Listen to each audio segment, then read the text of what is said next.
अनमोल मोती कार्यक्रम में आपका स्वागत है। ओम शांति। हम सब कहते आए हैं, सी no evil, hear no evil, talk no evil। और इसके हमने खिलौने भी बनाए हुए हैं, परंतु बाद में ऐड कर दिया गया थिंक नो evil, कि केवल देखना, सुनना और बोलना ही नहीं, बल्कि बुरा सोचना भी बुराई का और दुख का कारण है। दूसरे को भी दुख देते हैं, स्वयं भी दुखी होते हैं। लेकिन अगर आप और गहराई से सोचें तो ये सब चीज़ें तो हैं, किंतु डू नो इविल, कि कोई बुरा कर्म करो ही नहीं, ये भी ऐड करना चाहिए। कि वास्तव में हम जो कहते हैं बुरा ना देखो, बुरा ना सुनो, बुरा ना बोलो, बुरा ना सोचो, किस लिए? आखिर तो कर्म का ही फल मिलता है ना। तो हम बुरा ना करें, इस बात के ऊपर हमारा ध्यान होना चाहिए। अब देखे जाए तो बुरा क्या है और बुरे से बुरा कर्म कौन सा है, ये हमारे लिए अति महत्वपूर्ण है। ये बुरे से बुरा कर्म कौन सा है, तो हम देखते हैं कि वो कर्म जो आत्मा को अपना गुलाम बना ले, वो कर्म जिसके वशीभूत होकर आत्मा और सब कुछ श्रेष्ठ चीज़ें छोड़कर, अच्छे कर्म छोड़कर, उसी को लक्ष्य बनाकर और अधिक से अधिक उस कर्म को करे। अब ये कैसे हो सकता है? अगर मनुष्य को, यानी मनुष्य आत्मा को ये पता लग जाए कि जो कुछ मैं कर रहा हूँ ये बुरा कर्म है और अच्छी तरह से उसकी सज़ा भी मुझे मिल रही है, तो वो सोचेगा कि मैं ये बुरा कर्म ना करूं। लेकिन अगर वो बुरा कर्म ऐसा हो जो उसको लुभायमान करे, उसको सुख की अनुभूति कराए, उसको महसूस ही ना हो कि ये कोई दुख देने वाला कर्म है, तो व्यक्ति माया जाल में फंस जाता है। और वास्तव में यही हुआ है। जब हम कहते हैं स्पीक नो इवल, तो मुख के द्वारा केवल बोला ही नहीं जाता है। मुख एक स्वाद की इंद्री है। मुख के द्वारा व्यक्ति जिस प्रकार के भी भोजन खाता है उसका उनको स्वाद मिलता है। और आज हम जब कहते हैं कि मनुष्य को अपनी ज़ुबान पर कंट्रोल नहीं है, तो पहला कंट्रोल कौन सा है?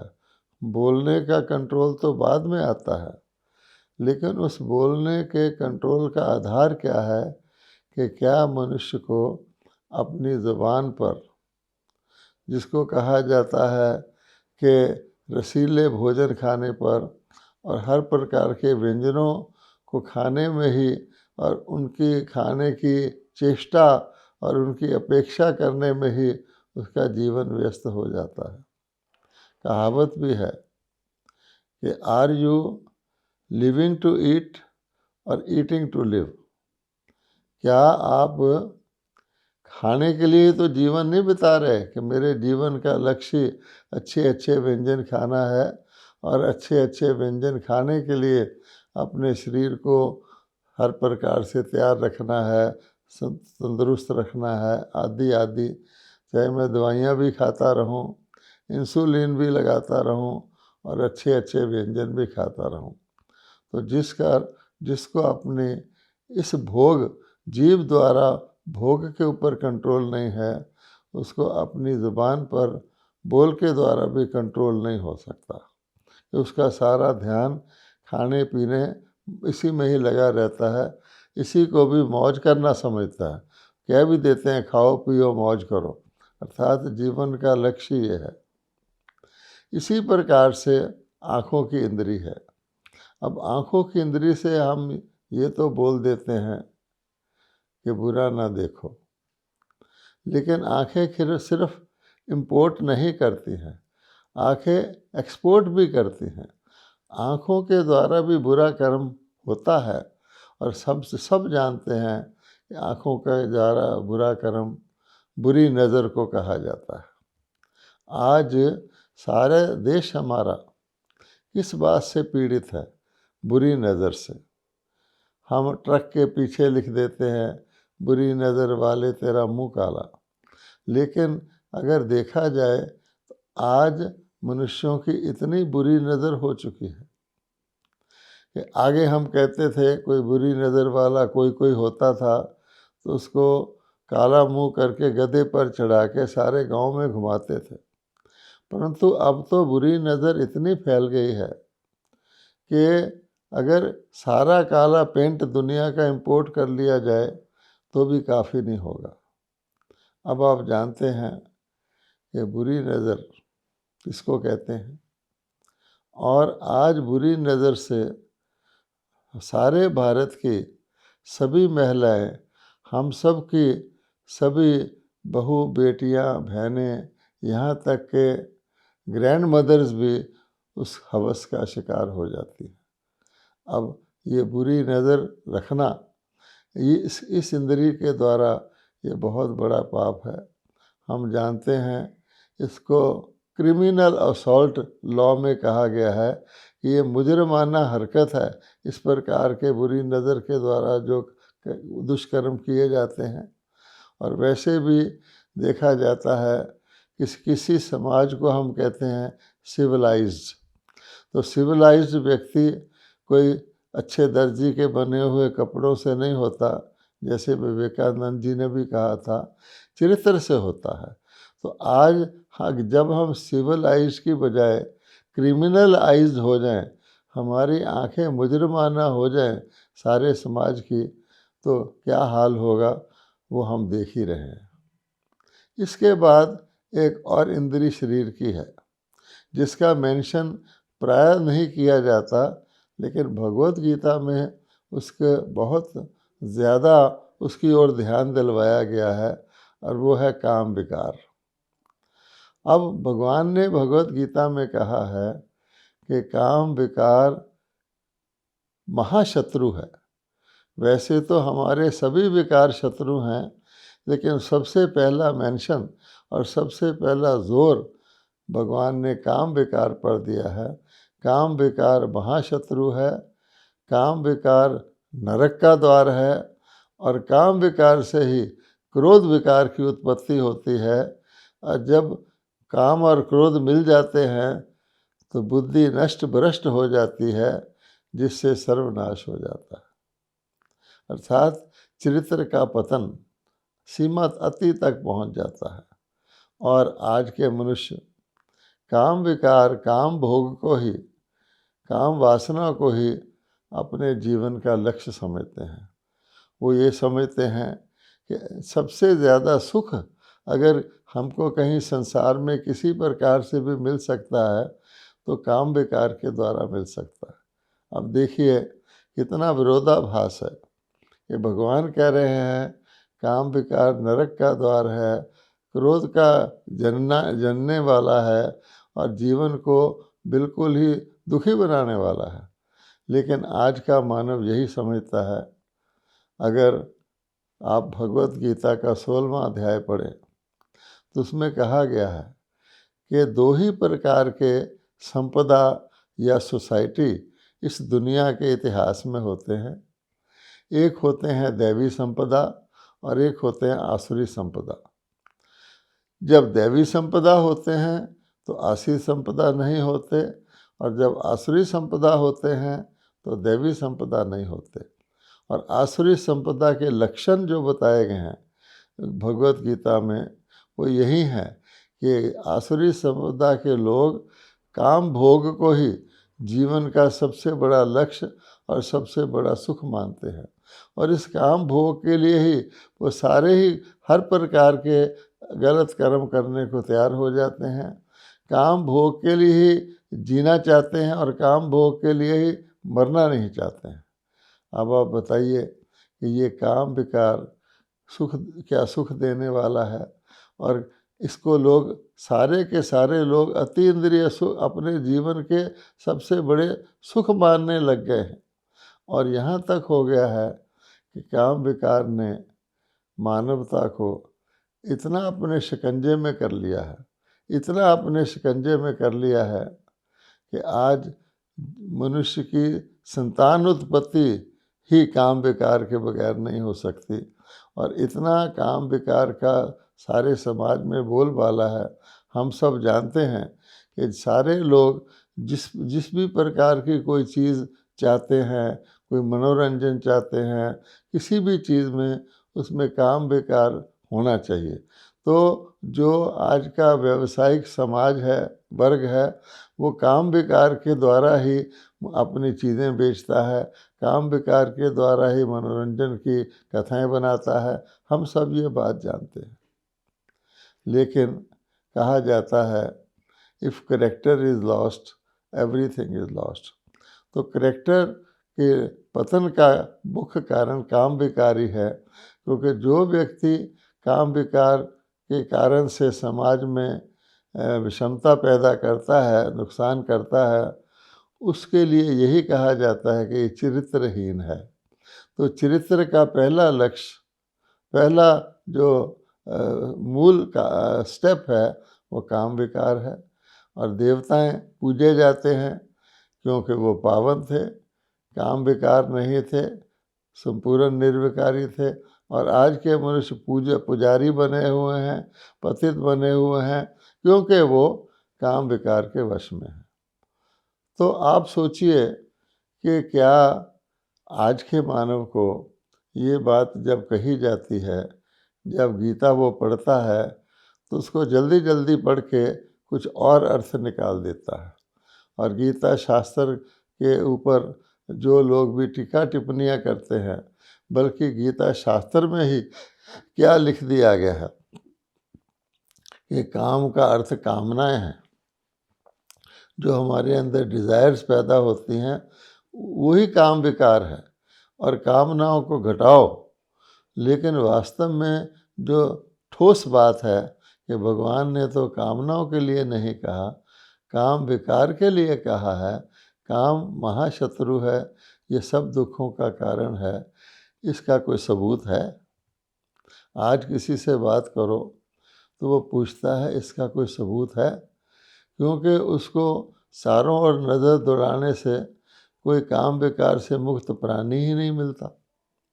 वो व्यक्ति सोचता है हमारा तो जन्म ही काम विकार से होता है। तो इसलिए सबूत की आवश्यकता है। तो ये सबूत आज भी हमारे समाज में उपलब्ध है। अगर कोई बिल्कुल शांत स्वभाव से, बिल्कुल अच्छी तरह से, गंभीरता से इसके बारे में सोचे।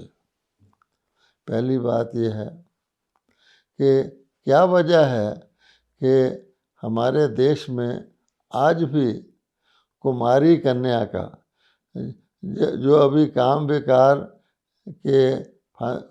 विकार की बलि में नहीं चढ़ी है, उस कुमारी कन्या का पूजन होता है।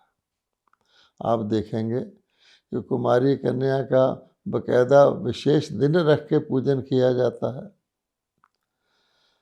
और वैसे भी आप जीवन में देखिए, परिवारों में देखिए, कुमारी कन्या के अंदर कितना सम्मान होता है, स्वाभिमान होता है, सेल्फ रिस्पेक्ट नेचुरल होता है। चाहे वो गरीब की कन्या हो या अमीर की कन्या हो, उसमें एक अलग तरह की उमंग उत्साह होता है, उसमें खुमारी होती है। वो संसार की इस खराब चीज़ में नहीं गई है, इसलिए उसके अंदर रौनक होती है। और सारे लोग कुमारी कन्या को अच्छी तरह से पूजते हैं।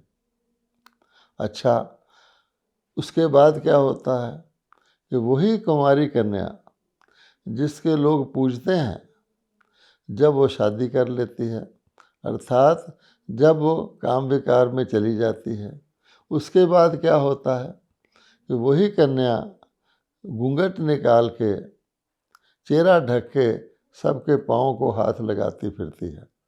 वो भिखारी रिश्तेदार जिन्होंने उसको इस बात में डाला, उसका विवाह किया, अपनी तरफ से कन्यादान किया। किस लिए कन्यादान किया? कि वो काम विकार में जाए, और सारा समाज ही ऐसा कर रहा है तो वो लोग जो हैं उनके ये पाँव छूती है, मंदिर में जाके देवताओं के पाँव को हाथ लगाती है। क्या फ़र्क पड़ गया? ऐसा क्या हो गया? तो सीधी बात है, काम विकार के कारण उसकी नज़रें झुक गईं। वैसे भी इसको दुष्कर्म कहा जाता है। जब कोई व्यक्ति ये दुष्कर्म करता है तो उसकी नज़रें नीची हो जाती हैं। कई बार समाज में ऐसे लोग पकड़े जाते हैं, उनको उनके बुज़ुर्गों के आगे लाया जाता है तो नज़र उठा के देख नहीं सकते हैं। उनके अंदर एक अपने आप ही एक शर्म का भाव पैदा होता है, चेहरा शर्मसार होता है। और इसी प्रकार से अगर आप और आगे बढ़ें तो हमारे देश के सन्यासी लोग क्या करते हैं? सन्यासी लोग घर बार छोड़कर क्यों चले जाते हैं? इसीलिए कि अगर घर गृहस्थ में रहेंगे तो उनको काम विकार में जाना पड़ेगा, और वो अंदर से समझते हैं कि पवित्रता अर्थात निर्विकारता अर्थात ब्रह्मचर्य का पालन और काम विकार से मुक्ति ही व्यक्ति को आध्यात्मिकता की ओर ले जा सकती है। जो व्यक्ति विषयी है, भोगी है, वो अपनी आध्यात्मिक प्रगति तो क्या, आध्यात्मिकता का पहला कदम भी नहीं उठा सकता। इसीलिए हमारे देश के सन्यासी लाखों की संख्या में हैं, और उन्होंने देखा जाए तो बहुत अच्छा पुण्य का काम किया है। यद्यपि ये स्वाभाविक तौर पे नहीं किया है, हट करके किया है, अपने आप को घर गृहस्थ से अलग करके किया है, अपनी घर गृहस्थ की सामाजिक रिस्पॉन्सिबिलिटीज़ को, कर्मों की गति को काट करके ये किया है। फिर भी उनके लिए कहा जाएगा कि सन्यासियों ने भारत को बिल्कुल ही काम अग्नि में जल मरने से या काम किता पर चढ़कर बिल्कुल भस्म होने से बचा रखा है। लेकिन ये बात भी मैं उन सन्यासियों की कर रहा हूँ जो सन्यास में आके, पहला सन्यासी सतोगुणी होता है, वो सारे सन्यास का पालन करता है। आज तो काम विकार ने सभी को घेरा हुआ है, किसी को नहीं छोड़ा, चाहे वो राजनेता हो, चाहे वो धर्म नेता हो, चाहे वो ग्रैंडफादर हो, कोई भी हो। ख़ास तौर पे इस पुरुष प्रधान समाज में सारे के सारे पुरुष काम में गोता खा रहे हैं। इसी को ही कहा जाता है विषय वितरणी नदी में गोता खा रहे हैं।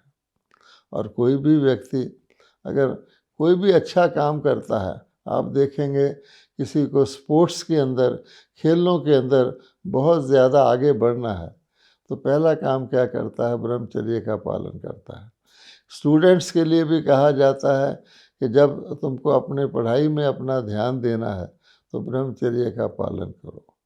गीता में साफ साफ कहा गया है कि अगर योगी बनना है, भोगी तो सभी हैं ही, लेकिन अगर योगी बनना है तो योग के लिए पहला कदम ब्रह्मचर्य का पालन है। और फिर आप और गौर से सोचिए कि जब भी भारतवासी कोई दिन त्यौहार मनाते हैं या किसी तीर्थ पर यात्रा के लिए जाते हैं तो उनका एक व्रत ये होता है कि हम दिन त्यौहार के दिन हम काम विकार में नहीं जाएंगे। तीर्थ यात्रा के दौरान ना हम काम विकार में जाएंगे, ना बुरे ख्यालात करेंगे। वो बुरे ख्यालात भी काम विकार का ही अंश है, क्योंकि काम विकार कर्मना भी आता है, मनसा में भी आता है, स्वप्न में भी आता है। तो आप ये भी कोई व्यक्ति चेक कर सकते हैं कि आज के लोगों के ऊपर काम विकार को प्रोत्साहित करने के लिए कितने प्रकार के आज के समाज के अंदर साधन हैं। जैसे कि सारा का सारा मानव समाज ही एक काम विकार के धुर्रे पर चल रहा है। क्योंकि काम को ही लोग अपने जीवन का लक्ष्य और सबसे ज़्यादा सुख देने वाली वस्तु मानते हैं। लेकिन फिर भी अंदर आत्मा कहती है कि ये नहीं है, ऐसा नहीं है। पूज्य देवताएं मंदिर में हैं तो वो काम विकार से मुक्त थे। इसलिए आप देखेंगे कि भारत में फिर भी ऐसी रस्म और प्रथाएं हैं, ऐसे ऐसे दिन हैं, ऐसी ऐसी विधियां बनाई गई हैं, जैसे तीर्थ यात्राएं हैं, पावन पर्व हैं, और जिनके ऊपर मनुष्य काम विकार से परहेज करते हैं। आज तो वो मर्यादाएं भी टूट गई हैं। तो जब कहा जाता है कि हमारे देवी देवता मर्यादा पुरुषोत्तम थे और आज हम कहते हैं सब मर्यादाएं तोड़ दी जा चुकी हैं, तो उसका परिणाम भी आप देख रहे हैं कि हमने अपने चरित्र की मर्यादाएं तोड़ी, अपनी पवित्रता की मर्यादाएं भंग की, तो उसके परिणाम स्वरूप प्रकृति ने भी अपनी मर्यादाएं छोड़ दी हैं। समाज में आपसी व्यवहार में भी मर्यादाएं टूट गई हैं। टोटल अमर्यादित दुनिया चल रही है और उसका मूल कारण यही है कि श्रेष्ठ कर्म की बजाय, एक रूहानी जीवन जीने की बजाय, देवी देवताओं की तरह निर्विकारी जीवन जीने की बजाय, सर्वगुण संपन्न जीवन जीने की बजाय आज का मानव अवगुण संपन्न जीवन जी रहा है। उसकी बुद्धि उल्टी हो गई है और यहाँ तक हो गया है कि लड़ाई झगड़े तो छोड़ो, धर्म के नाम पर लड़ाई झगड़े हो रहे हैं। सारे के सारे धर्म शास्त्र ऐसे बना दिए गए हैं कि धर्म वालों ने भी अच्छाई के लिए युद्ध किया था, हिंसा की थी। भारत के धर्म शास्त्रों में भी ऐसी बातें लिखी हुई हैं। भगवान ने भी हिंसा करी और करवाई। तो ये सारी की सारी तमो प्रधानता का प्रतिफल अब हम देख रहे हैं। प्रतिफल कि मानव बुद्धि विनाश काल विपरीत बुद्धि, उल्टी बुद्धि के मानव अब परमाणु शस्त्र बना रहे हैं, परमाणु शस्त्रों को और ज़्यादा इम्प्रूव कर रहे हैं। ये सारी की सारी मानवता जब ये चलें तो कोई भी बचे नहीं। तो ये सारा इसका मूल कारण यही है कि मनुष्य ने अपने आप को शरीर मान लिया और शरीर मानने से काम विकार की उत्पत्ति हुई और उसके कारण दुनिया का ये हाल हुआ। तो भगवत गीता में साफ साफ लिखा हुआ है, ये काम विकार कोई आदिकाल से नहीं चला आ रहा। कई लोग ये कहते हैं ये तो शुरू से चला आ रहा है, इसके बगैर तो दुनिया कैसे चलेगी। फिर पतितपना क्यों महसूस करते हैं, पावन देवताओं की पूजा क्यों करते हैं। आज भी कोई अगर गीता को पढ़े तो जब भगवान ने काम विकार के बारे में बताया है तो वहाँ साफ साफ लिखा हुआ है कि काम विकार की उत्पत्ति रजोगुण से द्वापर युग में होती है। अब इसका मतलब क्या निकलता है कि इससे पहले देवी देवताओं के युग थे, सतयुग और त्रेता, वहाँ काम विकार था ही नहीं, तो फिर वहाँ संतान उत्पत्ति कैसे होती थी। और हमारे शास्त्रों में उल्लेख है और जितनी भी कथाएं हैं वो भी इस बात को साबित करती हैं कि किसी भी देवी देवता का जन्म काम विकार से नहीं दिखाया जाता। किसी को घड़े से उत्पन्न कर दिया जाता है, किसी को कान से उत्पन्न कर दिया जाता है, अर्थात उनको विधि पता नहीं है कि देवी देवताओं की रिप्रोडक्शन कैसे होती थी।